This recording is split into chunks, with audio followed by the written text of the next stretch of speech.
Thank you, Bridget. It's really great to be here presenting to you all. It's very exciting.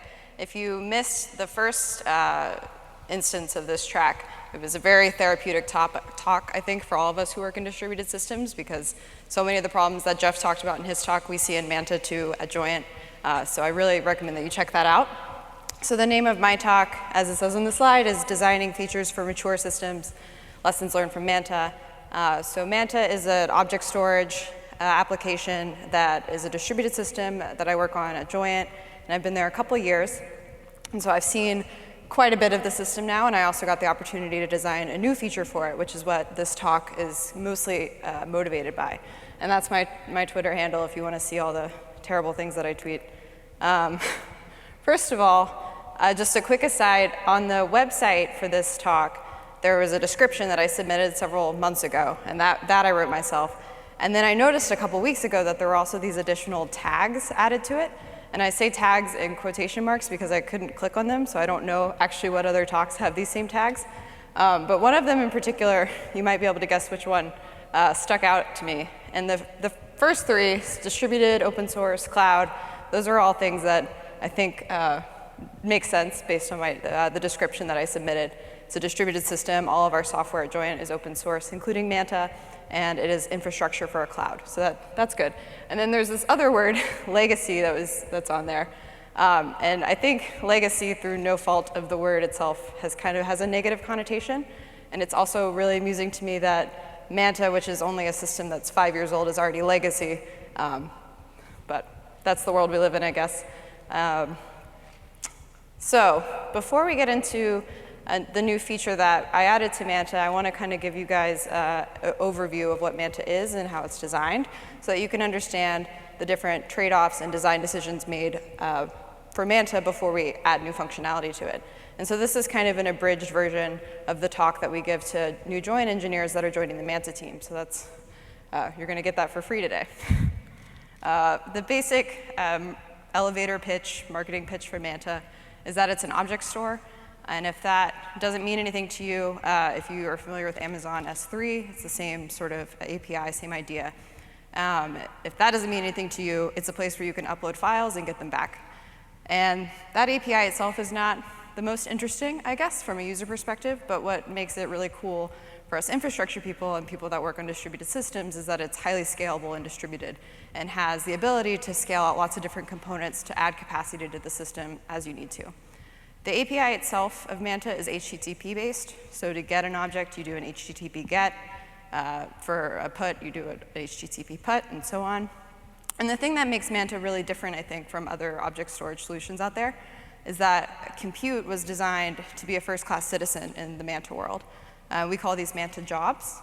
And what that means is that the system itself is designed with this in mind, and we will when you submit a Manta job, the program is actually shipped to your data at rest instead of, say, assembling your object with a program in some container somewhere.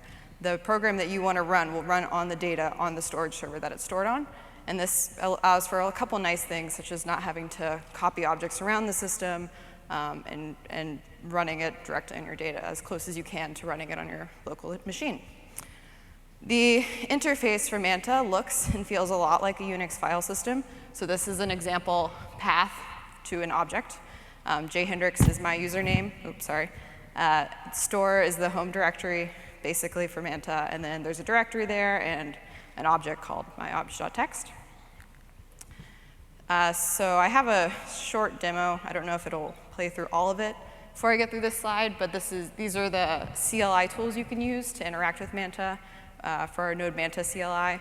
And I'm just creating a directory, putting a file in that directory, getting it back out, removing the object, deleting the directory. So all those sort of operations that you would kind of expect to have in a file system, you can do with our command line tools.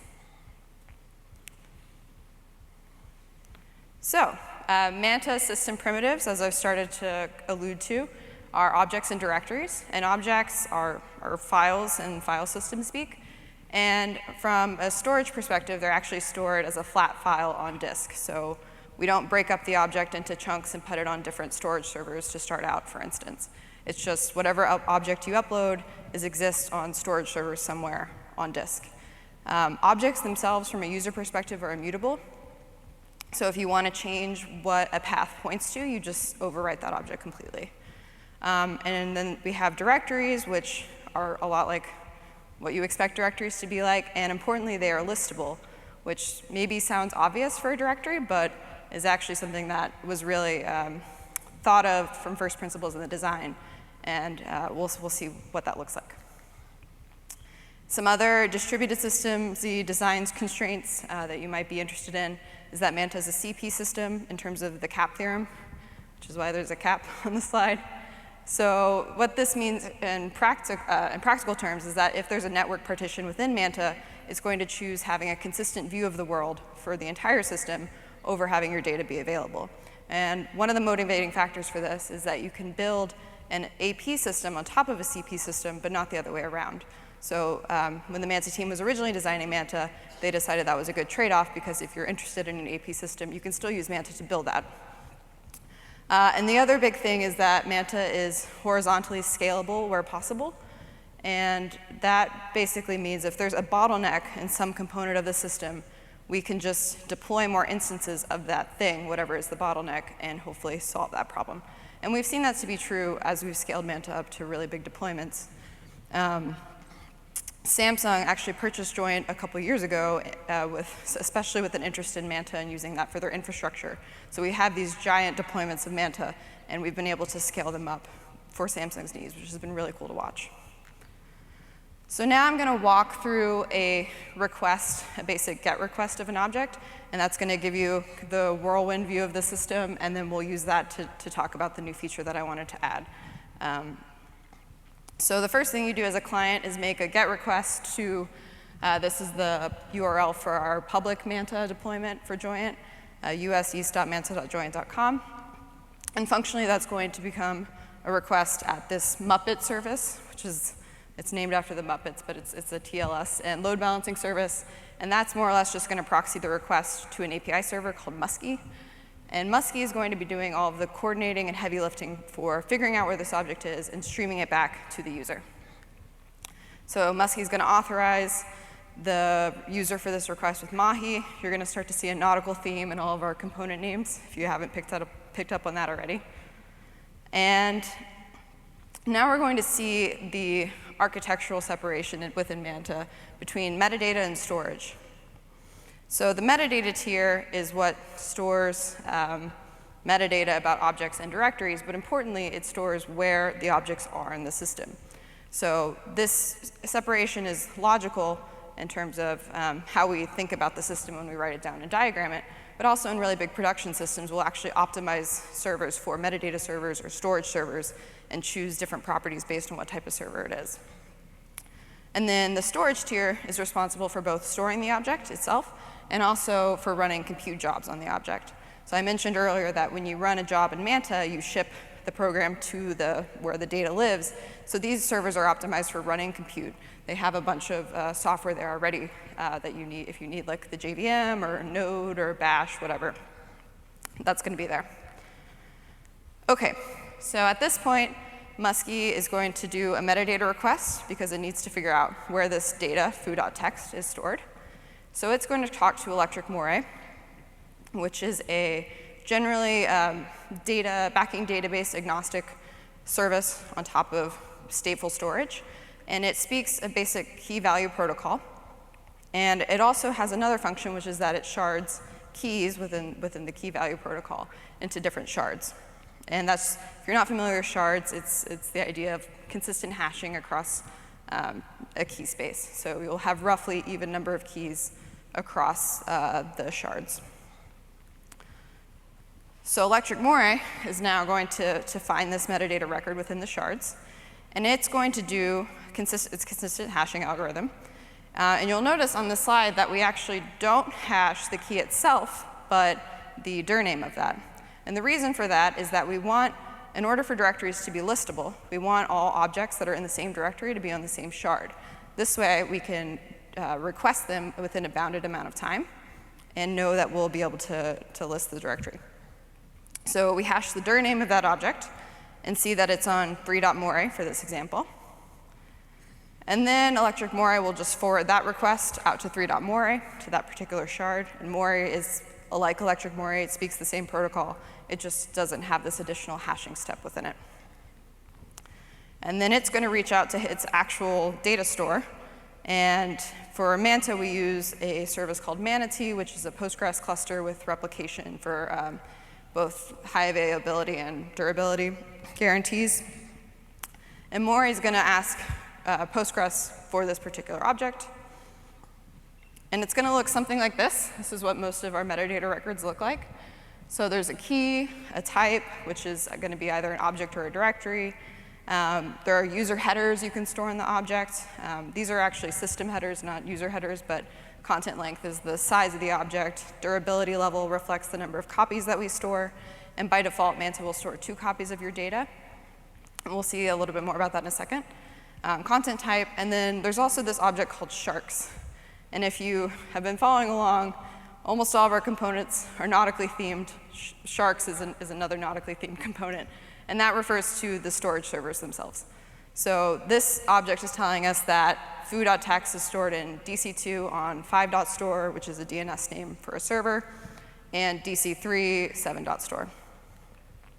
So this is going to get forwarded all the way back to Muskie, through Moray, through electric Moray. And at this point, Muskie has completed what it needs from the metadata tier, and will reach out to the storage tier to actually get this object and return it for the request. And so it's going to just pick one of these at random and ask for that object. And it returns back. There's the object contents. And in the event that this storage node is not available because it's crashed, because the DC is unavailable, because it was struck by lightning, whatever it is, there's another server. And we found that in most cases, having a durability level of 2 is sufficient for having your data be available always, regardless of how many servers are restarting or crashing across the fleet. And so 7.store can respond, and that request is good. I won't go through a full put because it looks a lot of it is pretty similar, but the key things that are the same are that Muskie does authorization, and it's going to do contacting the metadata tier and the storage tier. In the case of putting a new object, Muskie needs to pick which sharks, which storage nodes, to store the object on up front. And it will make sure that the copies are spread across at least 2 data centers. And again, that provides us availability in the loss of an entire data center or in the loss of servers, so both durability and availability guarantees. And then Muskie sends those to the sharks and then inserts a new metadata record for that object to electric Moray. Sorry, I got some water.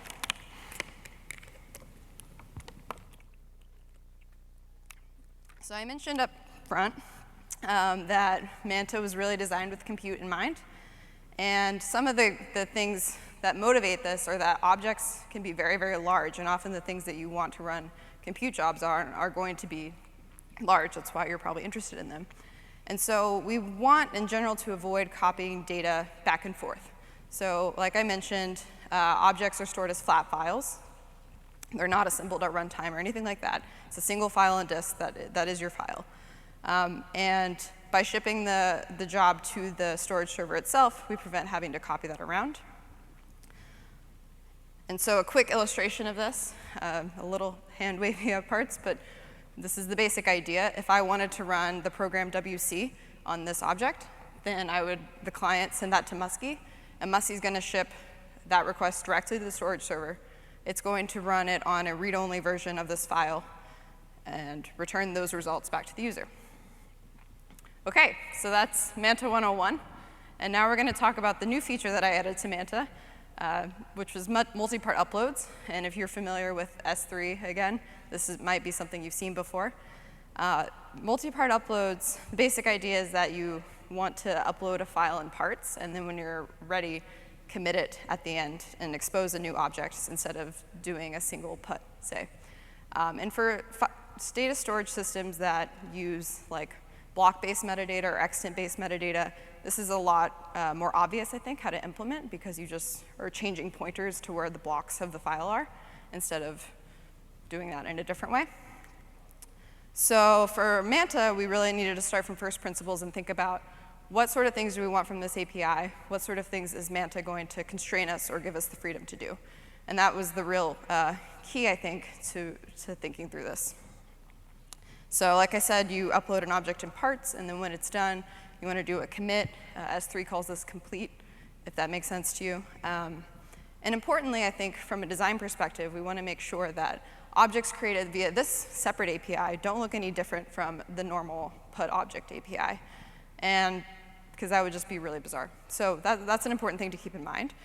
Some use cases for this are really big files or like flappy network connections. If you're on a phone trying to upload some video and you're going in and out of Wi-Fi, it might be nice if you can chunk that up instead of having to rely on a single request maintaining its connection for a long time. Another use case, which is kind of near and dear to my heart because I have a background in chemistry, is streaming data from a source. So when I was doing PChem, we would often do laser experiments and have to collect a lot of data at once. And we didn't necessarily know how much data we were going to be collecting, but we knew that we needed a really big hard drive to hold it all. And it might have been nice to be able to upload it to Manta as we went. But that's too late now. So some basic design questions thinking about this, again, for first principles. How do I identify a multipart upload? This is something that has a life cycle over several requests. And this whole system is distributed, so no single component has a view of the entire system. So we need a unique identifier that can allow any component in the system to know what multipart upload it's working with. How do we store parts?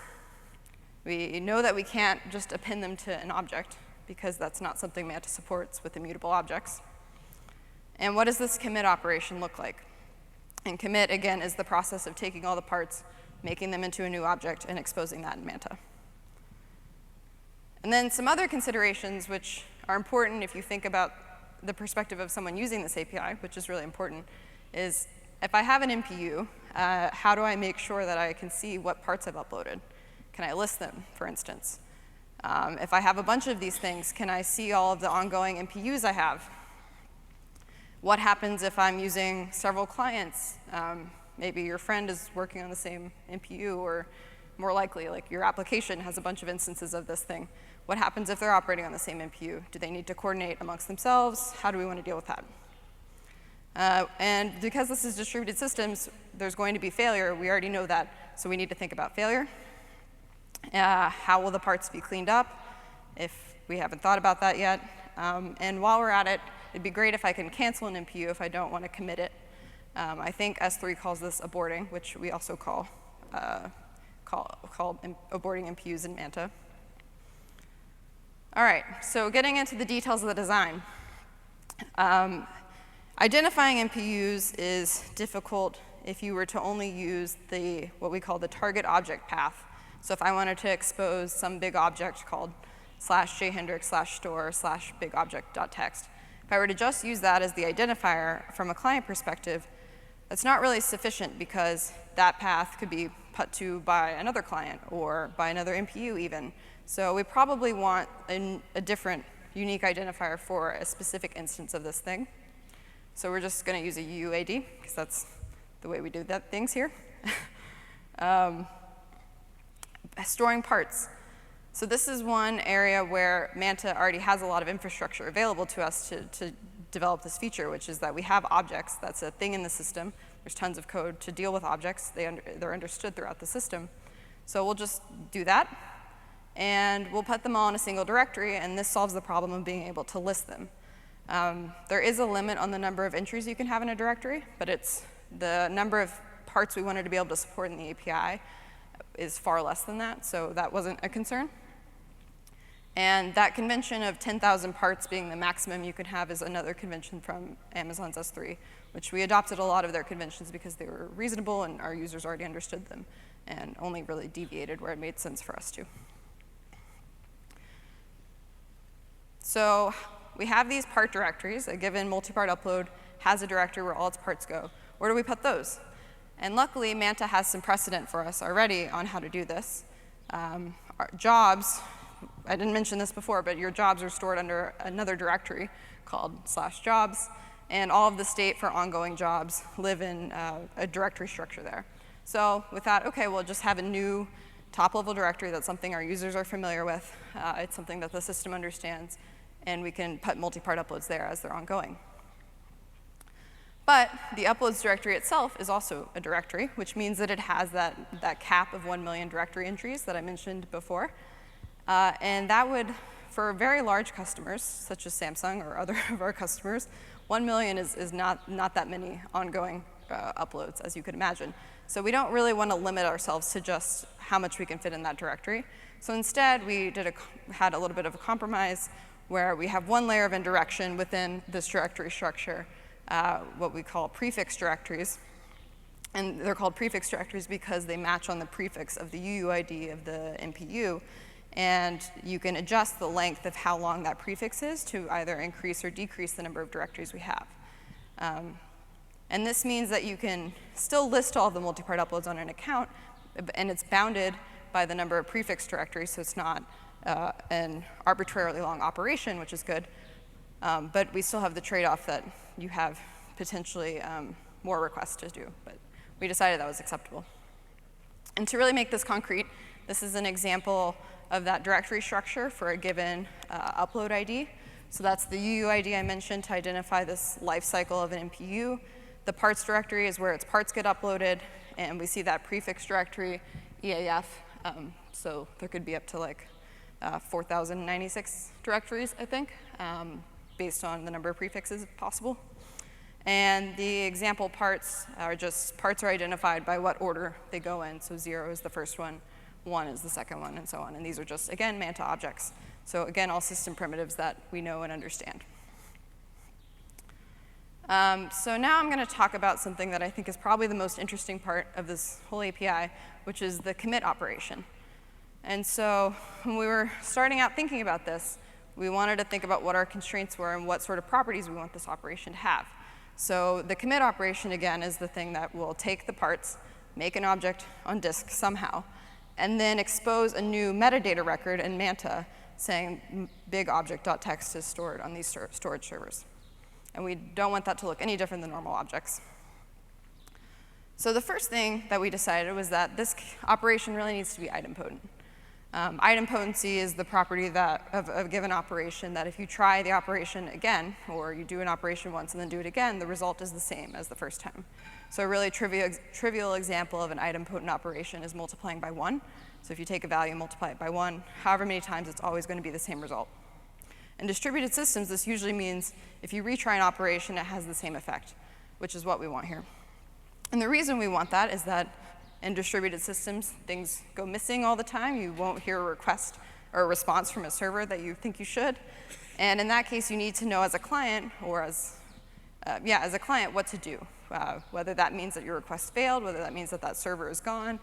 And being able to safely retry really removes a lot of those concerns. And the other thing we decided is that it needs to be atomic. Atomicity refers to, for an operation, means that either the operation happened or it didn't happen at all from a client's perspective. And the reason this is important is that we will have concurrent clients within the system working on the same MPU. We don't really want them to end up in a weird, undefined state where maybe one of them half completed it and the other one didn't.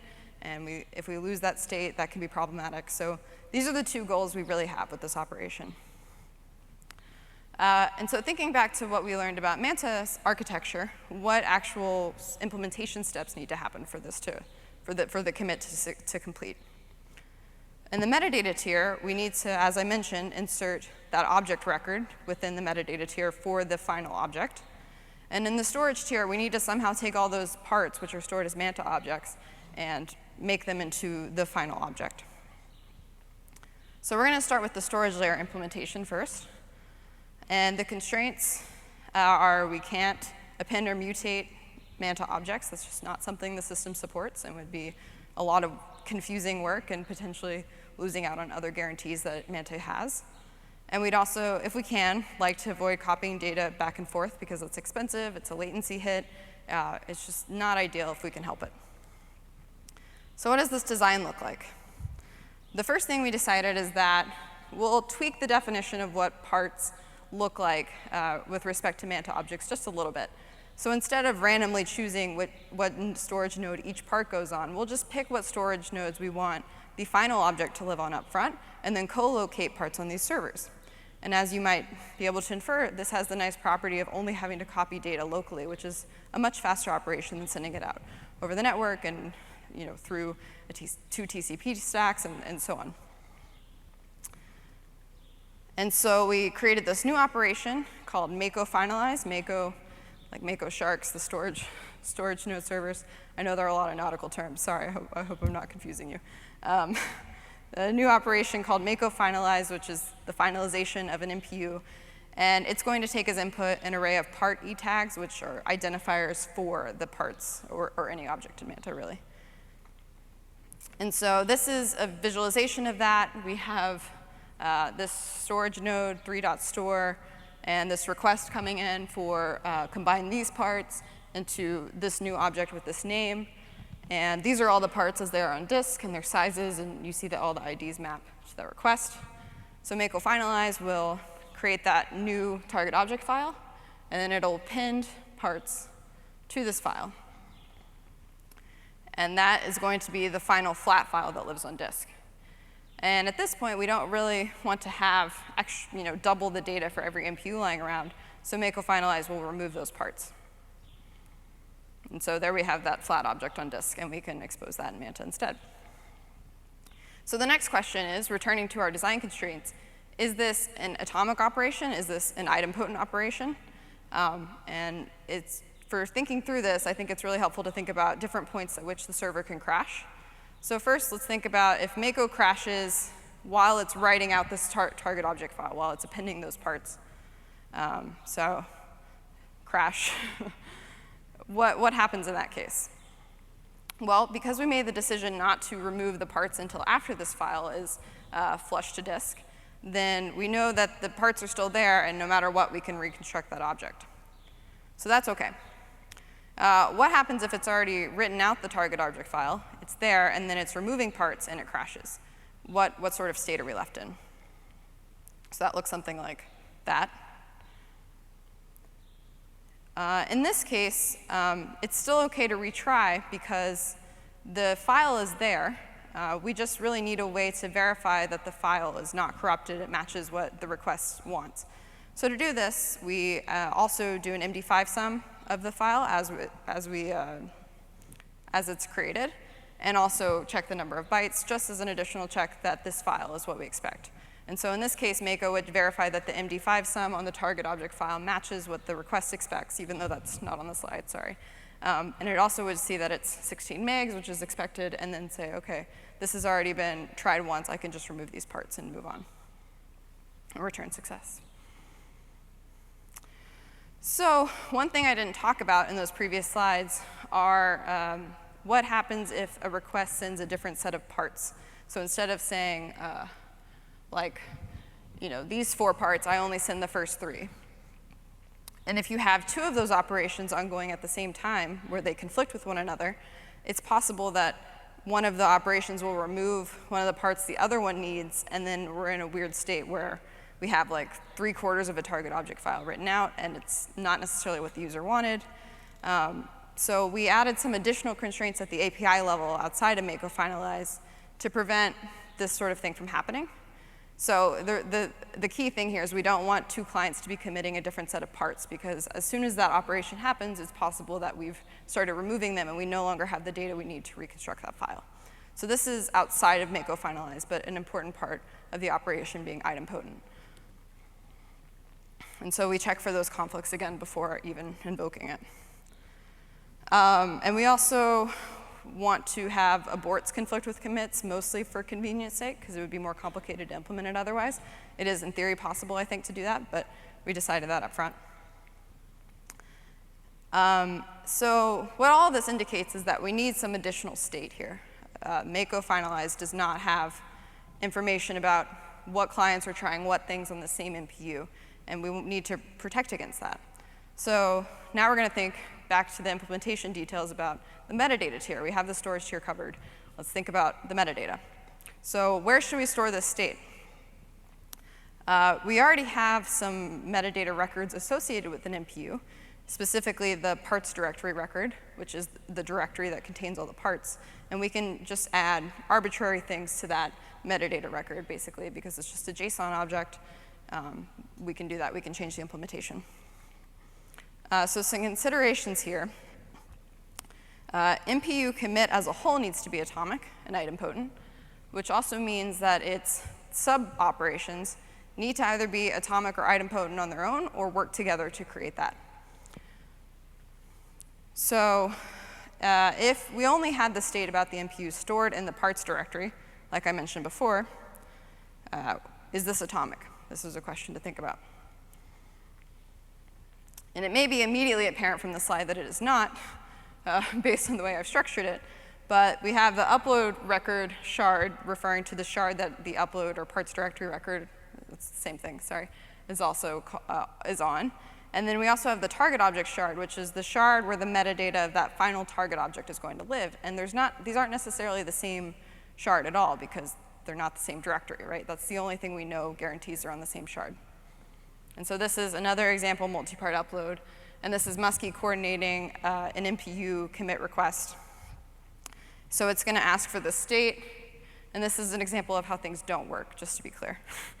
And it says it's been created, no one's committed or aborted it yet. And so it says, OK, write that the state is committed to this record. I'm claiming that this client has the final say on what happens to this MPU. And now Muskie will go write that target object record to expose big object in Manta. And the shard says, OK, cool, OK. Now, example of where this could go wrong. So the same thing happens, but instead of hearing a response, Muskie doesn't hear a response. So at this point, we're in an undefined state because we don't know for sure that the target object shard responded to this particular request. It's possible we could just look to see if that object is in Manta, but because it's a normal object, it could immediately be deleted. So its presence or its absence is a guarantee of neither that it was committed or aborted. It could be deleted by other users. So that's not going to work. So clearly, this is not the way forward. So in order for this operation to be atomic, we need the state change of the multipart upload and the exposing of the target object in Manta to be in the same transaction in an atomic way. So either that happens or it doesn't happen at all. But both of those things need to happen at the same time on the same shard. So the solution is we will put the official state of the MPU on the shard of the target object. That seems like it would work. And we can still put some state on the parts directory record simply as an optimization, but ultimately the final say is what exists on that target object shard. And to do this, we created a new type of metadata record in Manta called the finalizing record, and it's in a different database table, and it has a unique identifier to both the MPU and the target object, so you can see that for a particular identifier, some client committed or aborted this thing. And that's there regardless of whether the target object record is there. So that's going to look something like this. Muskie writes the state finalizing instead of committed to the upload record. And this is the optimization part, but it basically is telling any future Muskies that ask for this record, go look at the target object shard instead to see if this MPU is committed. And so when the commit actually happens is in this transaction. So Muskie writes both the big object metadata record and then this finalizing record. That's just kind of what the key looks like. But those go in the same transaction. And so if we hear a response from that, then we know we're in the clear. That is an atomic operation, that the MPU is now done, and that this object record is there, and it doesn't matter what happens to it afterwards because we have this additional metadata record to tell us what happened to that particular MPU. So in the event that that response is lost, that's fine. We can just ask for that finalizing record again and know that it was completed, even if the target object was deleted. And so I've kind of been referring to states of MPUs. I think it's useful to see the really basic state machine for what they look like. So as a client, when you initiate an MPU, you move it into state created, and then you upload your parts at this stage. And then you can either commit it or abort it, which moves it into the finalizing state. And that's the space between initiating the request and actually seeing that atomic batch transaction that we just saw in the previous slide.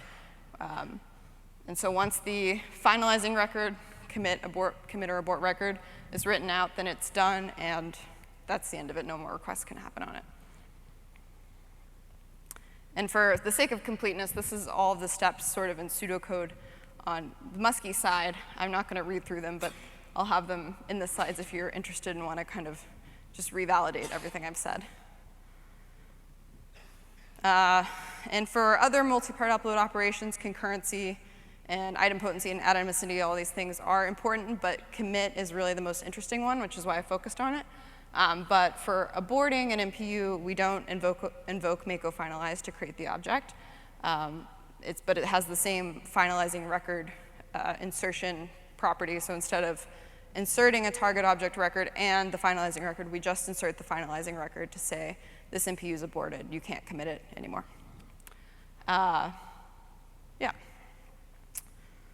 So thinking back to kind of the high-level bird's eye view of what I wanted this talk to be, I was thinking a lot about the design constraints that we had, both for this new feature and also what Manta already had. It's a mature system, a legacy system that has its own invariants and trade-offs that were made 5 years ago when it was created, and we have to work around those.